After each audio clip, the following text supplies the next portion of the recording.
Hello everyone, good evening. तो आज हम बात करते हैं कंपाउंड एपिथेलियम की। कंपाउंड एपिथेलियम मल्टीलेयर्ड होती है। जैसा कि हमने सिंपल एपिथेलियम में पढ़ा था, वो होती है सिंगल सेल्स की layer.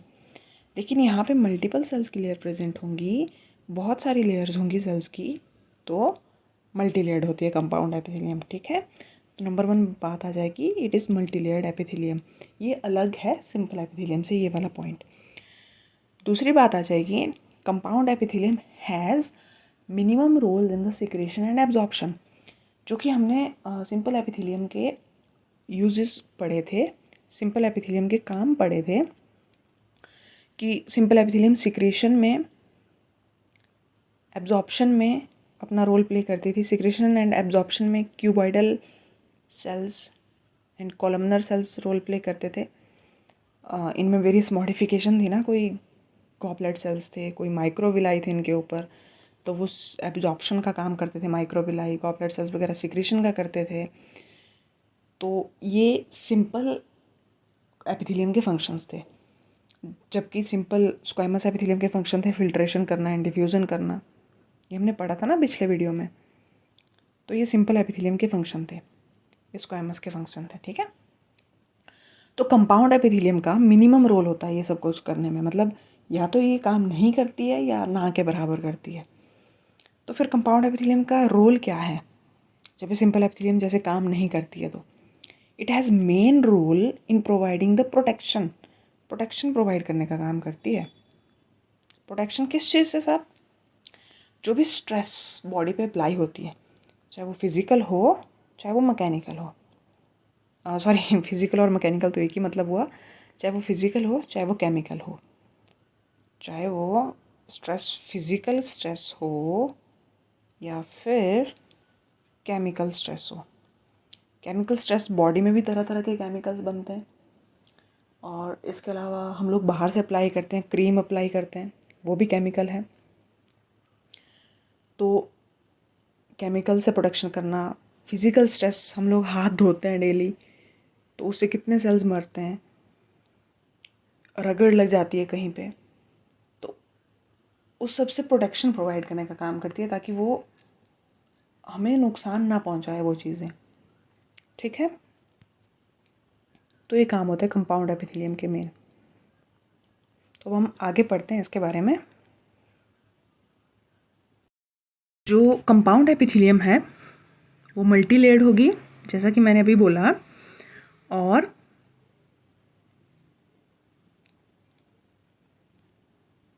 limited role in secretion and absorption, and its main role is to provide protection against the chemical and mechanical stresses, and it is of two types on the basis of stretching ability. Stretching ability के base पर ये दो तरह से हम इसको divide करते हैं। एक जो स्ट्रेच कर सकती है, दूसरी जो स्ट्रेच नहीं कर सकती।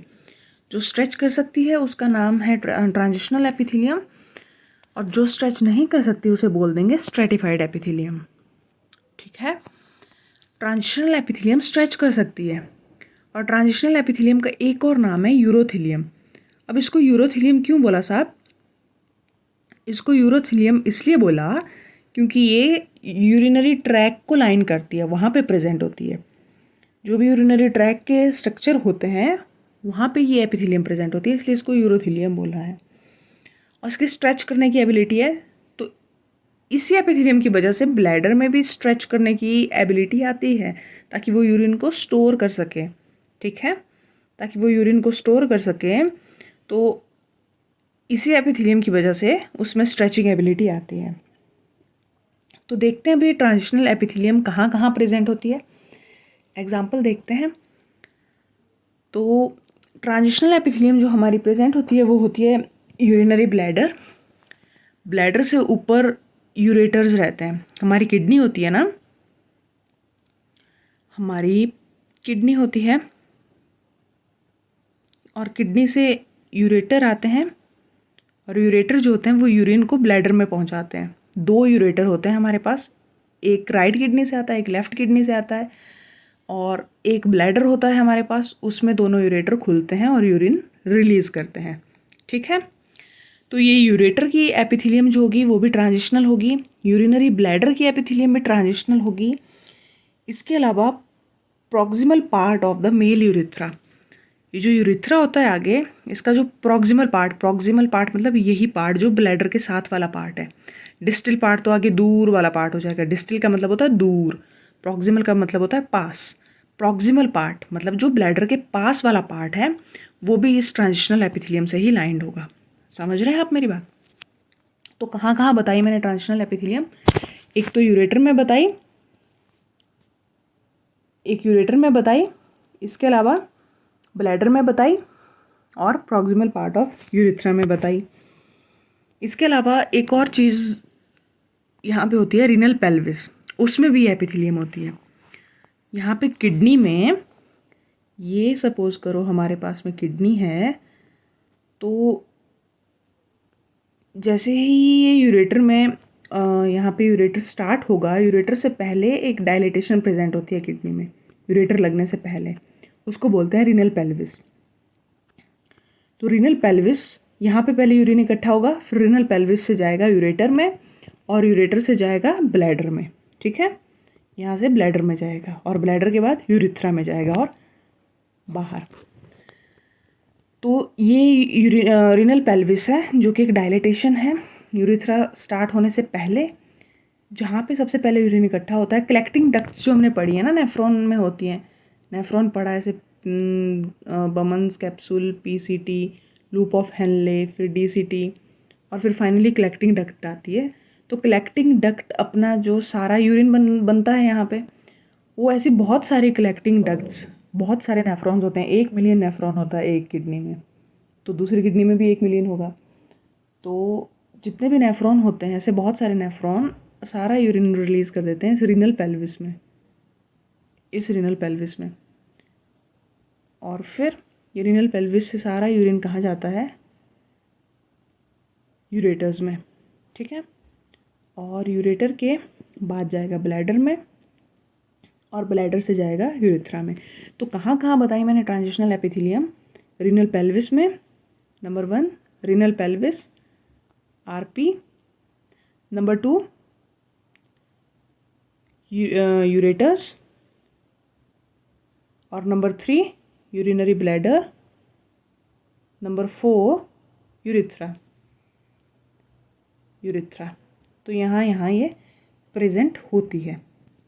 ठीक है, अब इसके आगे मूव करते हैं।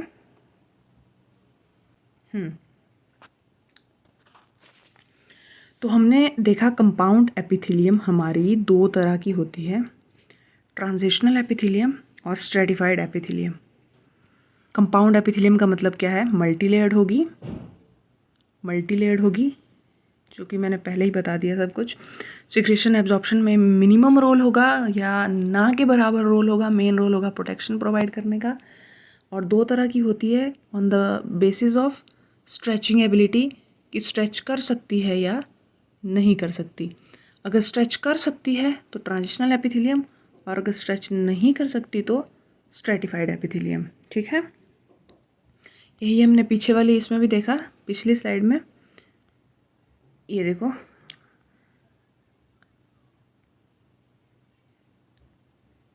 ओके। अब देखो ये जो मल्टी लेयर्ड बताई ना यहाँ पे, तो इसमें देखो कौन कौन सी लेयर्स प्रेजेंट होती है, वो मैं आपको बताती हूँ।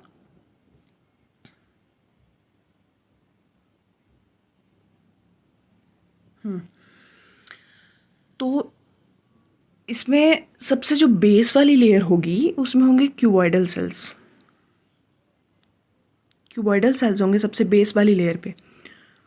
उसके ऊपर होंगे पॉलीगोनल सेल्स, या फिर पियर शेप्ड सेल्स, या फिर अम्ब्रेला शेप्ड सेल्स। तो pear shaped, polygonal, umbrella shaped cells ऐसे से बना दो। तो ये होगी मिडल लेयर। सबसे जो इनर मोस्ट लेयर है वो है cube like cells, cuboidal cells. जो मिडल लेयर है वो है अम्ब्रेला शेप्ड सेल्स, या फिर पॉलीगोनल सेल्स, या फिर पियर शेप्ड सेल्स, नाशपाती की तरह पियर शेप्ड या फिर पॉलीगोनल ठीक है। तो ये मिडल लेयर्स होंगी, और ये मिडल लेयर सिंगल नहीं होती है, मिडल लेयर 2 to 4 होती हैं। अभी मेरे पास जगह नहीं है तो इसलिए नहीं बना रही हूँ। तो ये है, तो इनर मोस्ट लेयर सेल्स की जो कि होंगी cube like cells, middle layer होगी अम्ब्रेला शेप्ड सेल्स, ये मिडल लेयर है हमारी। और आउटर मोस्ट लेयर जो होगी वो होगी वो देखो, अभी ट्रांजिशनल एपिथेलियम है तो इसमें होंगे ओवल शेप्ड सेल्स, ओवल जैसे सेल्स, ओवल जैसे cells, oval cells, outer most layer, या आउटर मोस्ट लेयर, ठीक है, ट्रांजिशनल एपिथेलियम में, ठीक है। और ट्रांजिशनल एपिथेलियम की एक खास बात है, इसमें स्ट्रेचिंग एबिलिटी होती है साहब, ये मैक्सिमम टाइम स्ट्रेच्ड रहती है, तो हमें इसमें बेसमेंट मेम्ब्रेन दिखाई नहीं देती है।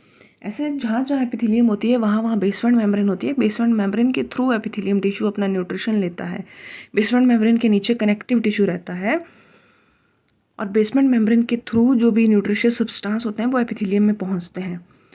लेकिन ये हमेशा स्ट्रेच्ड रहती है, तो बताओ जब खींची हुई रहेगी तो हमें इसकी बेसमेंट मेम्ब्रेन दिखाई नहीं देती है, तो बुक्स ऐसा लिखती हैं कि इसमें बेसमेंट मेम्ब्रेन नहीं होती है, ठीक है, ट्रांजिशनल एपिथेलियम में बेसमेंट मेम्ब्रेन नहीं होती है। पर हमने क्यों बोला नहीं होती है, क्योंकि ये स्ट्रेच्ड स्टेट में रहती है मैक्सिमम टाइम। स्ट्रेच्ड रहेगी अगर तो हमें जो नीचे वाली लेयर होगी बेसमेंट मेम्ब्रेन वो दिखाई नहीं देगी, तो हम इसलिए बोल देते हैं कि बेसमेंट मेम्ब्रेन इसमें नहीं होती है।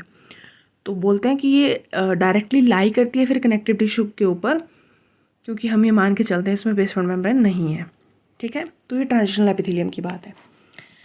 और ट्रांजिशनल एपिथेलियम के एग्जांपल्स मैंने बता दिए कहाँ कहाँ होती है, ठीक है। तो इसमें कोई डाउट अब नहीं रहना चाहिए आई थिंक। अगर कुछ भी डाउट होगा तो प्लीज़ कमेंट सेक्शन में पूछें। और अब आगे की एपिथेलियम की बात करती हूँ। तो अब स्ट्रेटिफाइड एपिथेलियम की बात करते हैं। ट्रांजिशनल की तो इतनी बात हो गई।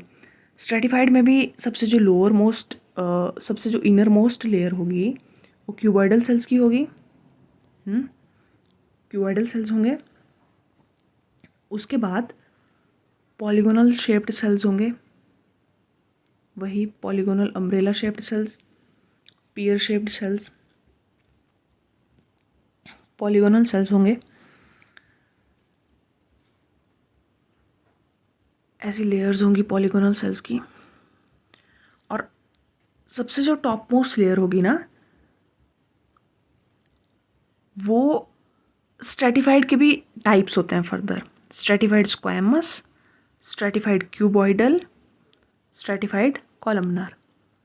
तो वो जो टॉप मोस्ट लेयर होगी, वो जो आउटर मोस्ट लेयर होगी वो स्क्वैमस भी हो सकती है, फ्लैट सेल्स भी हो सकते हैं, वो क्यूब लाइक भी हो सकते हैं, वो कॉलम लाइक भी हो सकते हैं। तो वो जिस भी तरह के होंगे ना उस एपिथेलियम का नाम वो होगा। तो ये जो एपिथेलियम है stratified epithelium, stratified compound epithelium, इसके फर्दर डिवीजन किस बेस पे किए हुए हैं, इस बेस पे किए हुए हैं कि जो आउटर मोस्ट लेयर है, ये जो आउटर मोस्ट लेयर है, टॉप मोस्ट लेयर है, इसमें कौन सी तरह के सेल्स हैं। अगर यहाँ पे साफ फ्लैट सेल्स है ना तो इसका नाम हो जाएगा स्ट्रेटिफाइड स्क्वैमस, स्ट्रेटिफाइड स्क्वैमस। और अगर ये outer most layer cuboidal cells से भरी है, आउटर मोस्ट लेयर में क्यूबॉइडल सेल्स हैं, क्यूब लाइक सेल्स हैं, तो इसी का नाम हो जाएगा स्ट्रेटिफाइड क्यूबॉइडल एपिथेलियम।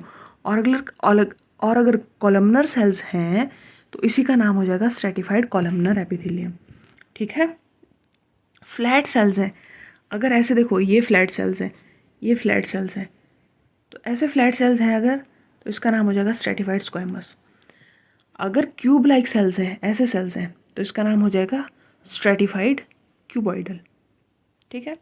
और अगर कॉलम लाइक सेल्स हैं, खंबे जैसी सेल्स हैं, तो इसका नाम हो जाएगा स्ट्रेटिफाइड कॉलमनर, ठीक है। ये है। तो ये जितने भी स्ट्रेटिफाइड एपिथेलियम हैं ये कोई भी स्ट्रेच नहीं कर सकती, जो हमने पहले ही देख लिया। कंपाउंड एपिथेलियम को इसी बेस पे डिवाइड किया था कि वो स्ट्रेच कर सकती है या नहीं, और स्ट्रेटिफाइड एपिथेलियम को फर्दर इस बेस पे डिवाइड किया है कि जो आउटर मोस्ट सेल की लेयर है उसमें कौन सी तरह के सेल्स हैं। इंटरमीडिएट लेयर और lower layer, inner most layer, ये तो सेम ही रहेंगी तीनों में, इनफैक्ट ट्रांजिशनल में भी। फ़र्क पड़ता है टॉप मोस्ट लेयर का, आउटर मोस्ट लेयर का। ट्रांजिशनल में ओवल शेप्ड थे और स्ट्रेटिफाइड में स्क्वामस भी हो सकते हैं, क्यूबॉइडल भी हो सकते हैं, कॉलमनार भी हो सकते हैं, और उस बेस पे ही फिर स्ट्रेटिफाइड का क्लासिफिकेशन है। समझ रहे हैं मेरी बात? ओके, तो यहाँ तक बात समझ में आई। अब ये जो लोअर मोस्ट लेयर होती है ना क्यूबॉइडल सेल्स की, जो हमने बात करी ट्रांजिशनल में और स्ट्रेटिफाइड में, तो ये जो लेयर होती है ये डिवाइड करके ऊपर वाली लेयर्स बनाती है। ठीक है, मतलब ऊपर वाली लेयर इसी से ही बनी होती है, ये डिवाइड करती जाती है। तो जो पुराने पुराने सेल्स होते हैं वो ऊपर ऊपर शिफ्ट होते जाते हैं और वो मॉडिफाई होते रहते हैं। इमीडिएट लेयर वाले जो होंगे वो पॉलीगोनल सेल्स बनेंगे, जो टॉप मोस्ट और आउटर मोस्ट होंगे वो ओवल बनेंगे अगर ट्रांजिशनल है, और अगर अगर स्क्वैमस है तो वो फ्लैट सेल्स बनेंगे। और अगर क्यूबॉइडल है तो वो क्यूब लाइक बनेंगे, और कॉलमनर है तो वो कॉलम लाइक बनेंगे। ठीक है, ठीक है। तो इस लोअर मोस्ट लेयर को बोलते हैं जर्मिनेटिवम लेयर, जर्मिनेटिवम लेयर, जो क्यूबॉइडल सेल्स की लेयर बताई थी, लोअर मोस्ट और इनर मोस्ट। जर्मिनेटिवम मतलब जो बनाने की कैपेसिटी रखती है, जो बाकी लेयर्स को बनाने की कैपेसिटी रखती है। ठीक।